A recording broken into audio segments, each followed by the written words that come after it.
আমাদের এই এলাকায় আর যাতে অতি বড় বৃষ্টি হলে পানি না জমে সেই জন্য একটা বড় ড্রেন, মাস্টার ড্রেন, আমি দ্রুত এই ড্রেনটা করে দেব। সাম্প্রতিক ভারী বৃষ্টিতে সৃষ্ট জলাবদ্ধতায় ক্ষতিগ্রস্ত মানুষের পাশে দাঁড়িয়েছেন গাজীপুর সিটি কর্পোরেশনের প্রশাসক শওকত হোসেন সরকার। আজ তিনি গাজীপুর সিটি কর্পোরেশনের বিভিন্ন ওয়ার্ডে পানিবন্দী ও ক্ষতিগ্রস্ত পরিবারের বাড়ি বাড়ি গিয়ে তাদের খোঁজ খবর নেন এবং স্থানীয়দের সঙ্গে কথা বলে দুর্ভোগের বাস্তব চিত্র পর্যবেক্ষণ করেন। পরিদর্শনকালে তিনি যেসব এলাকায় অপর্যাপ্ত ড্রেনেজ ব্যবস্থার কারণে জলাবদ্ধতার সৃষ্টি হয়েছে সেসব এলাকাকে অগ্রাধিকার ভিত্তিতে দ্রুত ও স্থায়ী পানি নিষ্কাশনের ব্যবস্থা গ্রহণের নির্দেশনা দেন।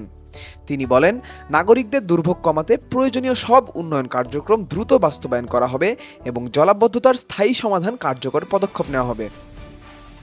পরিদর্শন শেষে ক্ষতিগ্রস্ত ও অসহায় পরিবারের মাঝে খাদ্য সামগ্রী বিতরণ করেন প্রশাসক। এ সময় তিনি আশ্বস্ত করেন, দুর্যোগের এই সময়ে গাজীপুর সিটি কর্পোরেশন সবসময় নগরবাসীর পাশে রয়েছে এবং জনস্বার্থে উন্নয়ন ও মানবিক সহায়তায় কার্যক্রম অব্যাহত থাকবে। এই যে অতি বৃষ্টির কারণে পানিতে নিমজ্জিত যে সকল এলাকা আছে, যে সকল পরিবার কষ্ট করতেছে, সকলকে তিনি অনুরোধ করেছেন এই মানুষের পাশে থাকার জন্য। তা আমাদের গাজীপুরে এই ধরনের সমস্যায় যারা পড়েছে, আমাদের বিএনপির সকল নেতাকর্মী যেন তাদের পাশে দাঁড়ায়।